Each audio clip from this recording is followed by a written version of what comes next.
Bienvenue sur Horror News.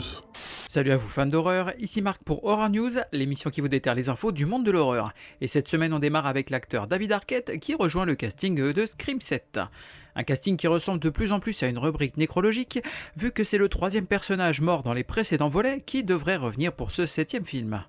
Dans le même temps, l'acteur Patrick Dempsey, qui jouait donc Mark dans Scream 3, a confié qu'il avait bien été approché pour reprendre son rôle dans la saga, mais qu'un conflit d'emploi du temps aurait empêché son retour.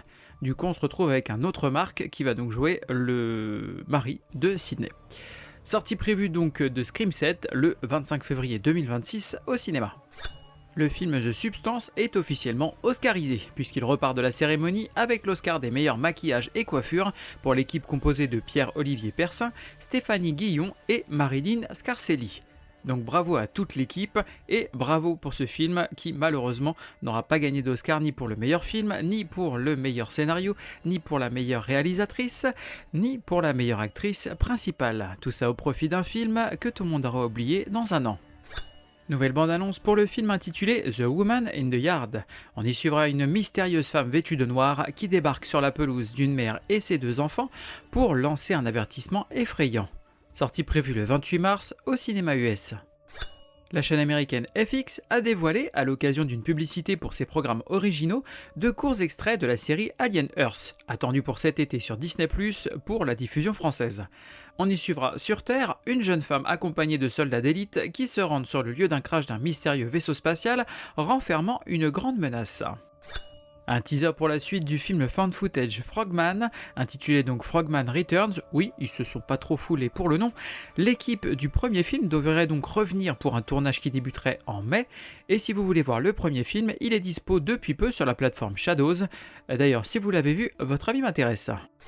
L'éditeur vidéo Carlotta Films a annoncé la ressortie en salle du film La Forteresse Noire en version restaurée 4K le 14 mai prochain.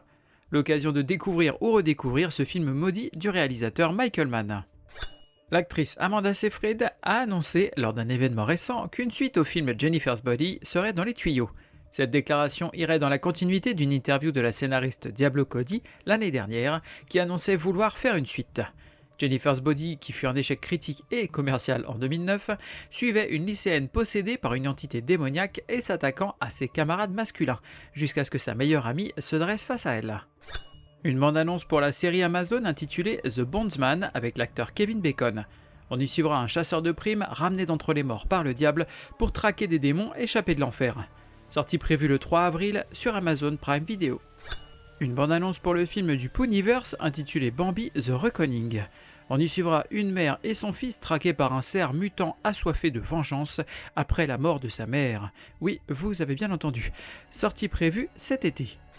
Marvel annonce la sortie d'une mini-série de comics intitulée Predator Black, White and Blood. Il s'agira d'une anthologie en 4 numéros suivant les aventures sanglantes de cette race extraterrestre à travers l'espace et les époques.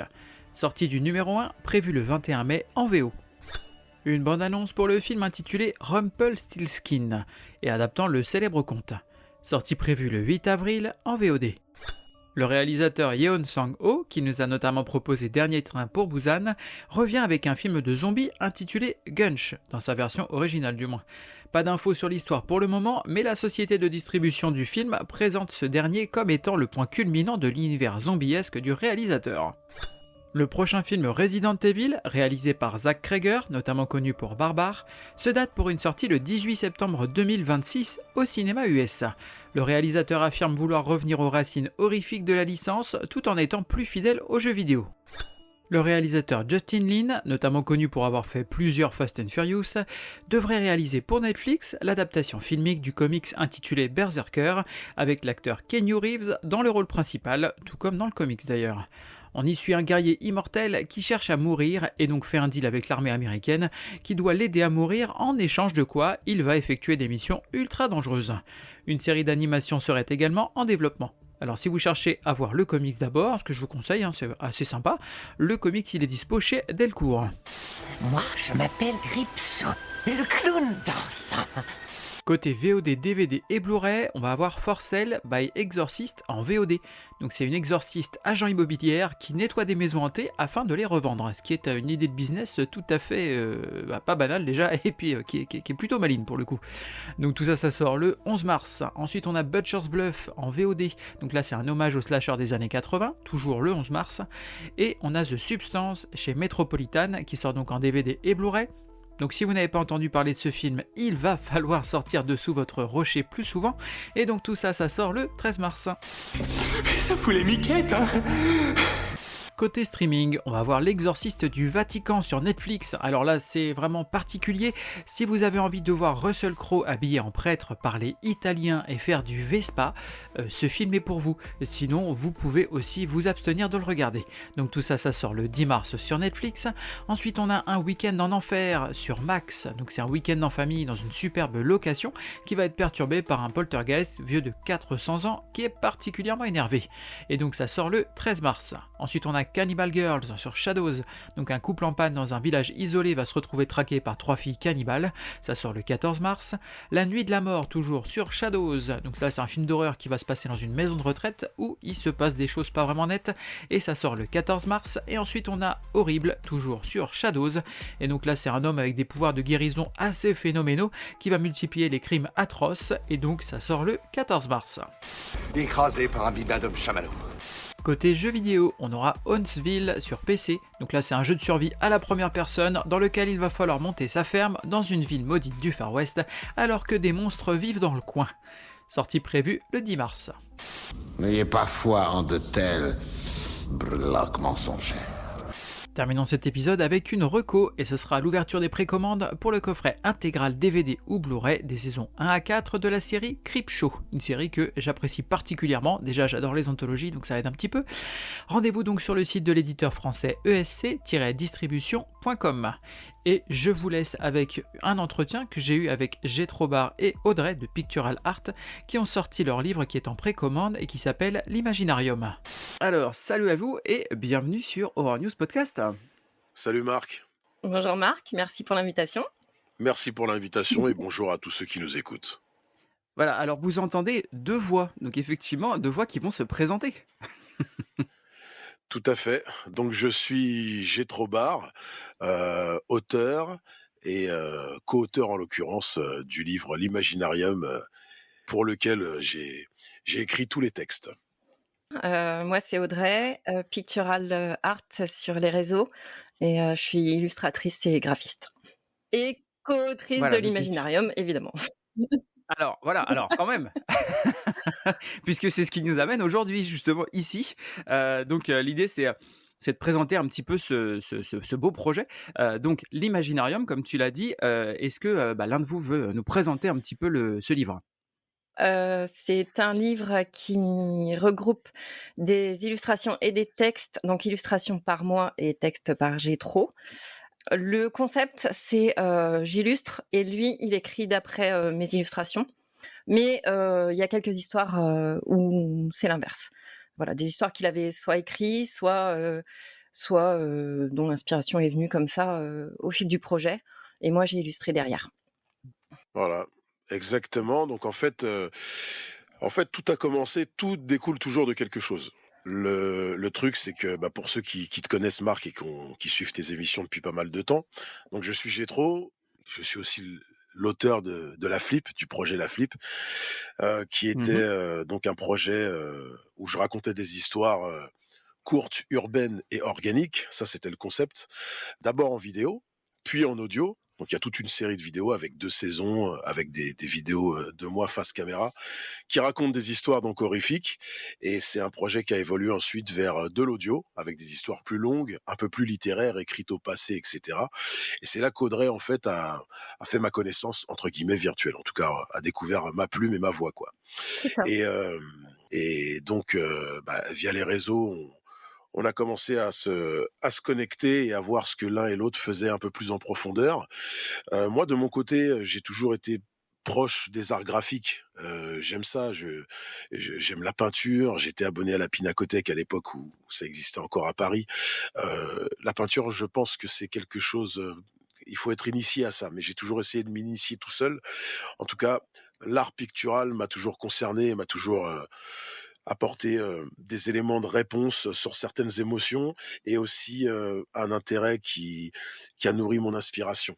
Donc, en réalité, j'ai toujours nourri le souhait un jour dans ma carrière de travailler avec quelqu'un dont le don et la façon d'écrire finalement s'exprime par le trait et exprime, ses émotions par la plume, mais la plume qui dessine, pas celle qui écrit. Quoique le dessin est une forme d'écriture si on réfléchit bien et donc Audrey m'a proposé ce projet, suite à quelques discussions et j'ai tout de suite foncé, et dit oui puisque ce que j'avais vu de ce qu'elle faisait, me satisfaisait pleinement et je savais que puisque à la base effectivement c'est quelqu'un qui illustre, je vais pas parler à ta place, hein, mais tu le répéteras certainement, mais c'est quelqu'un qui illustre toute la pop culture, notamment des années 80 et donc c'est un univers Mmh. forcément qui me parle et dans lequel je me suis reconnu. Un très joli trait, elle arrivait à isoler justement certains passages, un certain message qu'on trouve dans tous ces films, dans tous ces livres, qui nous ont nourris et ces œuvres originales, font affleurer la même émotion en fait, par les couleurs et par le Mmh. trait.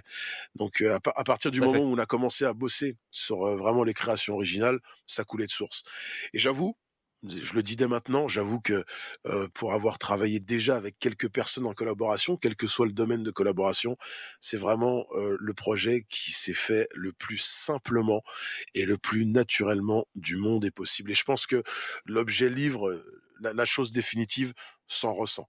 Ça a glissé du début à la fin et c'est pour ça que c'est un beau résultat.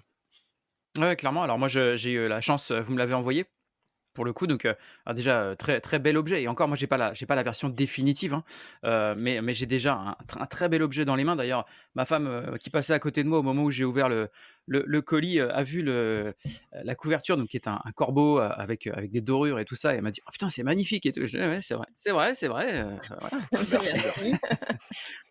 Mais je lui dis en même temps, je dis: «Tu dois reconnaître le style, c'est la décoratrice officielle de mon bureau». Voilà. Vu que j'ai, là actuellement, donc pour nos auditeurs, j'ai 3 illustrations d'Audrey, dont une qui est issue, dont même pas 2 qui sont issues de l'Imaginarium d'ailleurs. Qui s'appelle l'Imaginarium, d'ailleurs.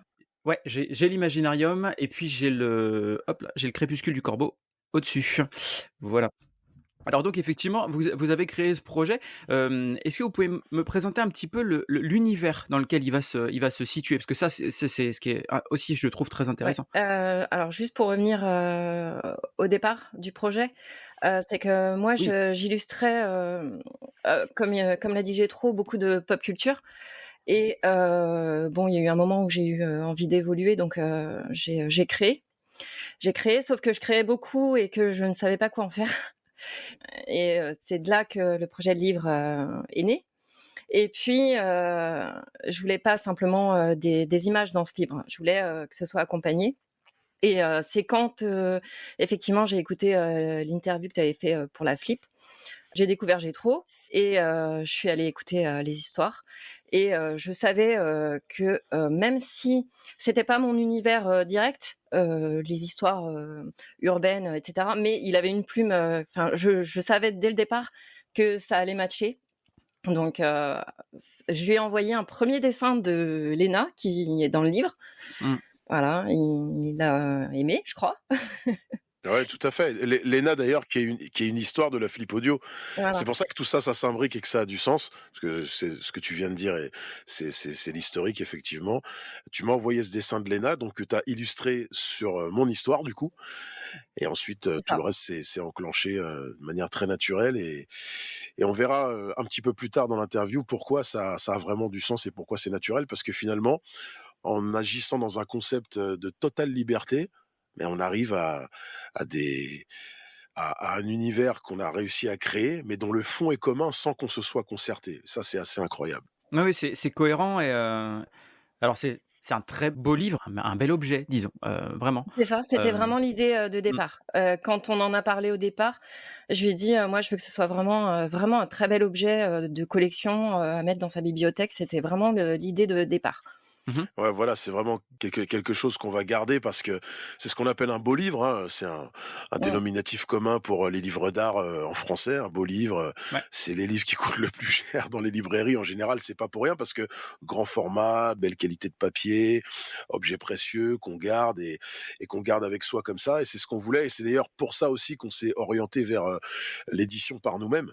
Parce que, bon, après avoir fait un rapide tour d'horizon de la situation des éditions autour. On n'a peut-être pas tout regardé, mais ce qui est sûr, c'est que on savait la qualité qu'on voulait apporter à ce livre et que comme c'est quelque chose, encore une fois, qui n'est pas spécialement facilement classable pour les vues mercantiles qu'ont les maisons d'édition et qu'on leur reproche pas, hein, ils sont là pour faire du business. C'est pas une BD, c'est pas un roman graphique, c'est pas juste de la poésie. C'est pas juste un recueil de nouvelles illustrées, c'est pas juste un bouquin d'artwork, c'est un peu de tout en même temps et c'est surtout Mmh. quelque chose d'unique. C'est la raison pour laquelle on s'est dit on le fait tout seul, comme ça au moins on aura quelque chose qui ressemble vraiment à ce qu'on veut, avec le respect avec lequel doit être traitée notre création, et ensuite c'est les gens qui décideront. C'est ça. Ouais, mais c'est ce qui est cool effectivement, quand vous prenez le projet comme ça entre vos mains. En plus, je sais que chacun de votre côté, vous avez un souci du détail. Ah Exactement, oui, oui. Et donc effectivement, voilà, on transige pas avec ça et donc là, bah, au moins voilà, vous êtes, vos propres patrons, c'est ça qui est beau. Voilà absolument, ouais. et puis, c'est vrai qu'en tant que graphiste, c'était facile, de se projeter, en fait, dans l'objet final et de savoir, enfin, moi, j'avais déjà mon idée, de départ donc Mmh. il y a le contrôle, quoi, du début à la fin, Ouais, contrôle ouais, ouais, sur c'est clair. l'objet. Mmh. Mmh. Alors ce qui est cool, c'est que, je le savais pas, mais, j'ai participé, du coup, à faire connaître à Audrey, l'univers de Gétro, donc c'est cool, Absolument. Exactement. Ouais, Mmh. ouais, absolument. à mon niveau, j'ai Exactement. j'ai Grâce à toi, oui, participé oui, à tout à l'aventure. fait. Tu fais partie de l'histoire sans Mmh. aucun doute. Ah bon, bah, écoute, c'est cool, ça fait Ouais. plaisir. Voilà, bah, en tout cas, effectivement, c'est un projet, moi, que je suis depuis un moment parce que je vous suis, tous les 2 et on échange régulièrement. Donc c'est un projet que je voyais, avancer, depuis un moment et donc ça fait plaisir de le voir se concrétiser. Donc effectivement, un mix entre des textes courts, de la poésie, des histoires un petit peu plus longues, effectivement des illustrations en simple ou même en page double. Ouais. Ouais. Donc c'est pour moi en tout cas, au moment où je le lisais, je me disais: «Bah, potentiellement c'est le genre de livre justement que je vais reprendre à l'occasion», parce qu'il y a des textes, qui font réfléchir. Il y a des choses que je Oui. pense qu'on a besoin de maturer un petit peu, tout ça. Donc effectivement, je pense que c'est typiquement le genre de livre qu'on va reprendre comme ça. Tac, on a envie de lire, quelque chose, de regarder, voilà, encore une fois ce bel objet, on parlait tout à l'heure de livre d'art, c'est vraiment ça. C'est-à-dire que voilà, Mmh. quand on est un peu dans le mood, tac, on reprend cette histoire, on reprend ces illustrations et on se reprojette dans ces univers qui sont bah, vraiment voilà, de l'univers du fantastique. Alors il y a du surnaturel, mais pas que. Et donc voilà, des histoires belles et un petit peu plus tristes pour certaines. Ouais. Euh, mais ça fait voyager en tout cas. Voilà, à chaque fois on est projeté dans une espèce de fenêtre comme ça et on arrive dans un univers. Donc c'est vachement agréable en tout cas à la lecture, je trouve. C'est ça, à chaque page en fait, au fil des pages, on découvre, des fenêtres qui s'ouvrent et à chaque fois qu'on tourne la page, on est sur quelque chose de nouveau, un monde nouveau, et en même temps, dans ce monde nouveau, on reconnaît un univers, qui est celui d'Audrey et moi indépendamment déjà, Ouais. puisque, c'est ça aussi qui fait que la rencontre a accroché, c'est que, bah, il y avait déjà un terreau commun. Le terreau commun, c'est quoi? C'est un univers un peu dark, mais en même temps assez lumineux, un univers, un peu, poétique et en même temps, fantasy. Quand je dis fantasy, c'est dans le bon sens du terme, hein, c'est la fantaisie, pas la fantaisie tralalalaler, mais plutôt la fantaisie, grandiose, que l'on peut voir, dans des royaumes, méconnus, mais qui sont pourtant connus de nous à l'intérieur, et c'est pour ça que le concept, c'était la liberté totale. En réalité, un dessin pour moi, en tant qu'auteur, c'est quelque chose, moi qui ne dessine pas en plus, hein, c'est quelque chose, d'assez subjugant. Il y a énormément de choses, énormément de, alors moi je suis un contemplatif déjà, donc je peux me caler pendant bien des minutes devant un dessin, et c'est comme ça que j'ai travaillé avec Audrey en fait. Elle m'envoyait son inspiration pure, ses impulsions, une fois que le dessin était fini, et moi je le prends tel qu'il est. Et à partir de ce moment-là, forcément, il y a des choses qui vont commencer à couler en moi. Et là, il faut que je transforme ce qui coule en encre et que j'arrive à le transformer. et franchement, ça n'a pas été une difficulté. Parce que justement, cet univers qui est commun à nous 2 est quelque chose de tacite, mais qu'on arrive facilement à faire ressortir à partir du moment où on se dit: «OK, on fait ce qu'on veut». Moi, elle m'a dit: «Écoute, ce que vont t'inspirer mes dessins, que ce soit des nouvelles, des histoires courtes, des histoires plus longues aussi, de la poésie, de l'espèce de prose métaphysique un peu abstraite, fais ce que tu as à faire et de toute façon on verra». Et c'est vrai que elle n'a refusé aucun de mes textes, au même titre que je n'ai refusé aucun de ses dessins. C'est pour ça que je disais que ça s'est vraiment passé, tranquillement, mais vraiment en collaboration idéale, avec, beaucoup d'inspiration de sa part, des dessins, originaux qui vraiment sont le témoignage de son univers à elle et auquel j'ai réussi à faire écho, mais tout simplement en cherchant dans le mien.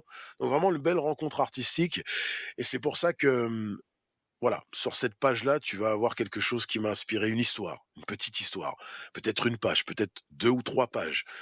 Sur cet autre, dessin, là, il va y en avoir 10. L'histoire est plus longue. J'ai été plus loin, j'ai réussi à en faire un récit complet, qui nous amène, d'un début à une fin. Sur l'autre côté, une somme de réflexion, un nuage, peut-être poétique, peut-être moins poétique, un peu plus concret, de mots, de notions, d'émotions, de sentiments. Et sur, une autre page, là, de la poésie comme on a l'habitude de la voir s'exprimer, c'est-à-dire, des vers avec, comme Mmh. d'habitude, alors la poésie c'est pareil, tu sais, les gens ont souvent une fausse image de la poésie. Moi j'ai trouvé qu'il y avait beaucoup de poésie dans ces dessins. Je trouve qu'il y a beaucoup de poésie, dans beaucoup de choses, hein, par rapport à ce que les gens se figurent et qui considèrent aujourd'hui que ce n'est plus qu'une histoire de maniaques, qui compulsent des livres poussiéreux chez eux. C'est pas ça. La poésie, elle est partout. La poésie, elle est entre toi et moi, mon pote. La poésie, elle est entre nous à chaque moment, à chaque instant. Elle est quand tu ouvres le rideau, quand tu fermes les yeux. La poésie, c'est d'accepter qu'il y ait des tiroirs et qu'il y ait des clés pour ces tiroirs et que ce que moi je pense quand j'écris, ce que Audrey va penser quand elle dessine, et ce que toi tu vas penser quand tu vas regarder son dessin ou lire ce que j'ai écrit peut être encore quelque chose de différent, mais s'articuler dans Bien sûr. l'abstrait, comme des concepts qui nous appartiennent pourtant à nous 3 en triangle, et à chaque Mmh, mmh mh. interlocuteur aussi. Et c'est tout ça qui fait que l'imaginarium, c'est ça, c'est-à-dire que c'est, le domaine de l'imaginaire sans contrainte et en même temps qui, se raccroche à des choses qui peuvent être reconnues par les gens. Donc c'est pas juste un on est dans le domaine évidemment de l'activité intellectuelle puisque c'est un livre, c'est vrai que ça amène un peu à réfléchir, que c'est, on essaye de faire des choses conséquentes et puis, surtout qu'elles soient le reflet de ce qui essaye de nous bouger artistiquement, tu vois? Et ce qu'on aime recevoir aussi par Mmh ailleurs, mh. Mmh. mais c'est vrai que c'est pas quelque chose qui est aussi, inaccessible et qui est, extrêmement, diffus, qu'on peut pas comprendre, loin de là. C'est quelque chose auquel je pense tout le monde peut se raccrocher et en même temps avoir son propre avis, se faire, comme tu disais tout à l'heure, comme une espèce de pierre, qu'on trouve au bord d'une plage et qu'on garde dans sa main pour la polir encore en essayant de comprendre, d'où elle vient, pourquoi elle a cette forme-là et on aime la toucher, on aime la reposer aussi. C'est une histoire et c'est vrai que c'est pour ça que je pense que c'est un livre qui restera, heu, c'est parce que, on le pose et puis on le reprend et puis on a envie de s'y plonger de nouveau, quelques Ouais, pages, tout à le fait. reprendre, le reposer et puis il vit avec nous et c'est comme ça qu'on l'a fait en tout cas. C'est ce qui est intéressant effectivement, on sent que vous avez, compris et accepté l'univers de l'autre, Mmh.